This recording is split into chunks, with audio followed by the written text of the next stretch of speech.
Hello, everyone. Welcome to another edition of Trailing LA Trek Talks.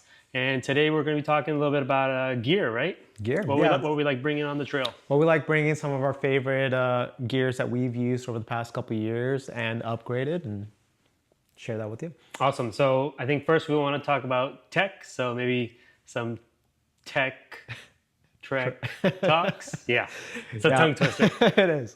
So let's start off with the one that we have right here.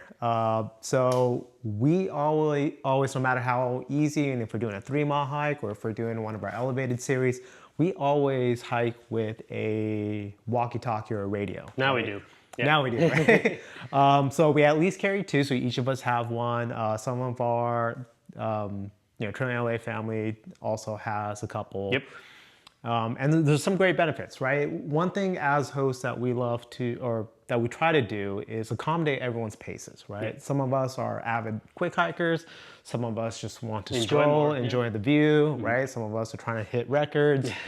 And so we're not forcing anyone to a certain pace. It's definitely never a race. We want everyone to enjoy themselves. Right.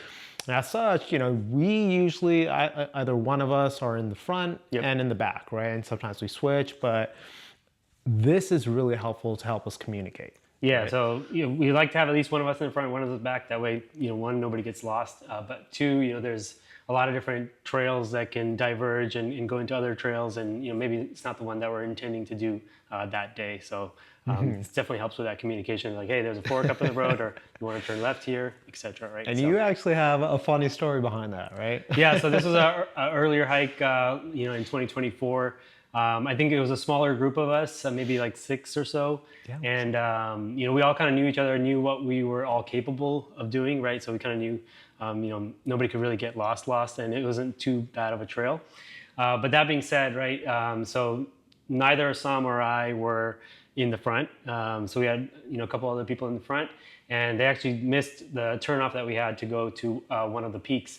And they had kept going, and, once we got to that trailhead or that trail split, and we were like, okay, now we need to, why are they not here? Or which way did they go? So unfortunately at that time, the people in the front did not have one of these, so we could say, hey, did you guys turn right up here? Did you guys turn left, etc. Right? So I was pretty confident that they did take the wrong turn. So I sent Sam with the rest of the group up the normal way, and then I went to go search for them, right?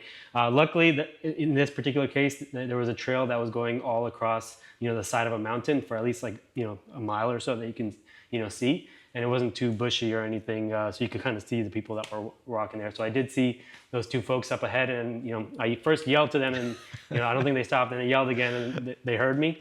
But then, so we want to avoid things like that on the trail. Don't want to have any missing people or take any wrong direction. So, I think having these walkie-talkies is great. Another great function, especially with the ones that we just got, upgraded to. These also have weather data, local weather data, at least here in the U.S., where you can tune into that channel and it'll tell you, updates on the weather if it's fast changing weather. Granted, here in California, Southern California, we're blessed with mostly, predictable weather. Yeah. But, especially in the mountains, something can come in, especially in the wintertime. So it's nice to have kind of background sound on in terms of, getting weather updates and seeing what's potentially coming. Absolutely. Yeah, no. So we never go outside, or we never stop hiking without those, right? Yeah. And I think once we forgot to charge them, or I forgot to charge mine. So that's been an error that's been corrected now. Yeah. Okay. What else tech-wise, Sam? So this is probably my second favorite, which is a smartwatch. In this particular case, it's my Apple Watch Ultra. Love this thing. It's super handy, especially if you get lost, right? So one of the cool features, or what triggered me to buy this one, was a backtrack feature, right? And how that works is that if you're going on a there and back type of hike, and let's just say that your phone battery dies, or you don't have a map and the trail wasn't as well marked, right? So you end up going off trail into some place and you're completely lost.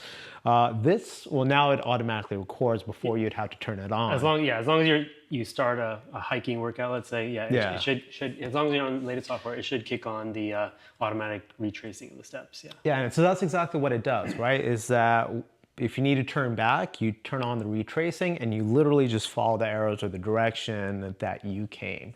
So even if you're in the middle of nowhere, it'll take you back to where you started. Yep. So love that. It also connects to one of our favorite apps, which is AllTrails. So that I can just, instead of navigating through my phone, I can just point my watch and it'll tell me like whether I'm on trail or not. Yeah. And we love to geek out on stats anyways. Right. So telling us our pace or our elevation gain.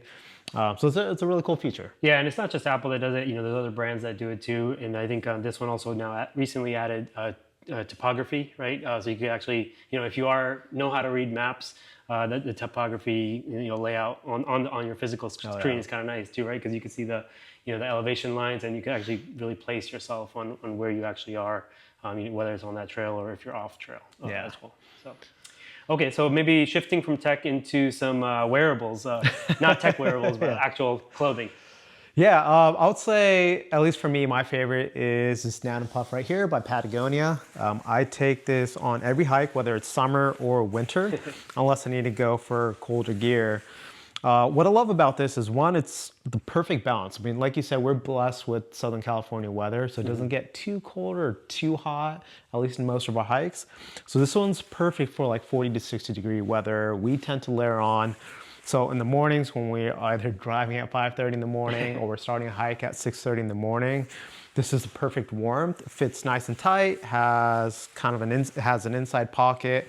But the best thing is, once it gets hot enough, you can actually kind of tuck this into that right there, right? Yeah, very small and compact size. So it doesn't take up too much space in your bag. Even if you don't, it has a loop which you can hook onto your backpack as well. So love this thing, wear it outside of hiking, to work, to the grocery store, and just never leaves my side. What about you? Yeah, definitely love the Nanopuff. For me, it's more of a pre and post hike, like you said, keep warm afterwards or beforehand. At least for me, that particular one on hike, it just, my body just gets overheated almost. So I don't like it because it doesn't dump heat as fast as I would like it to. But it's great when you're stopped, right? And you just need to, stay warm while taking a break on a hike. Yeah, definitely could use a little bit of ventilation. Yep. So I'm still kind of searching for that perfect, jacket or hybrid jacket. Between, yeah. Yeah, I know there's some out there. Some just don't fit me or whatever it is. But yeah, so I know there's everybody has their own what they like, what they don't like, and everybody's bodies are different. So, but that's just one option. There's a lot of different warm wearables out there too. Yeah, there's some where it might be a similar version to this in terms of like insulation, but they have zippers like near the armpits or even down below, where if it gets too hot, you can vent it out, and it's at a certain location where rain doesn't really get in if you're in a wet or dewy area, right? Exactly. But you also have another one right on the table. Yeah. So another piece of, I guess, clothing is your hiking shoe or your hiking boot, right? So, and this can vary depending on what type of trail you're doing. But this is, I would say, outside of staying warm, maybe one of the most important things is comfort of your foot. Not only for avoiding blisters and all of that, but just having traction on the trail as well, right? So if you're doing a steep incline or a steep decline, you definitely want a shoe that has some, lugs or, some grip on the bottom of your shoes that's going to help you either lock on and climb up or avoid you from slipping, on a descent. So having shoes with lugs, forward and backward is pretty key, and make sure they're not, worn out, because that won't help you. So I think that's, definitely a big point.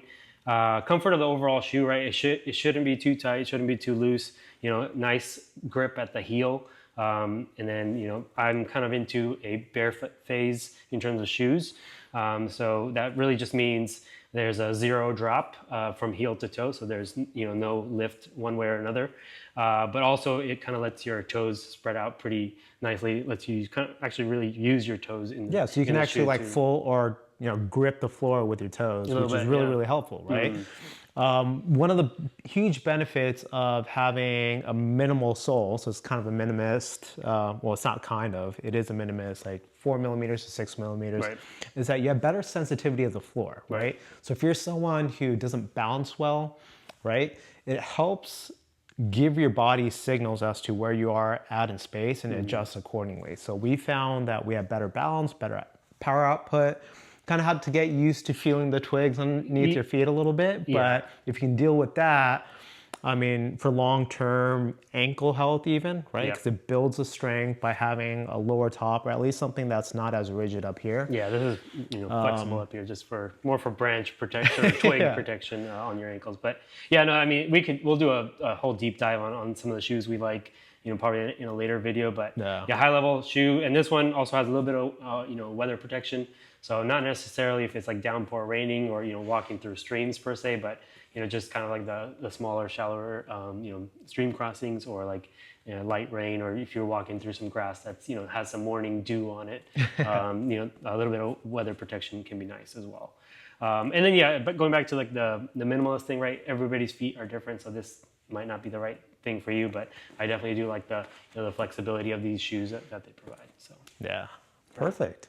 Like you said, we'll go a deeper dive into especially the shoes and the clothing gear and the things that we pack. Yep. And the benefits and cons and what to look for to prepare you for your next hike, whether it's with us or not. All right, yeah. So appreciate the time, and Yeah. we'll see you on the next Trek Talk. Happy trails.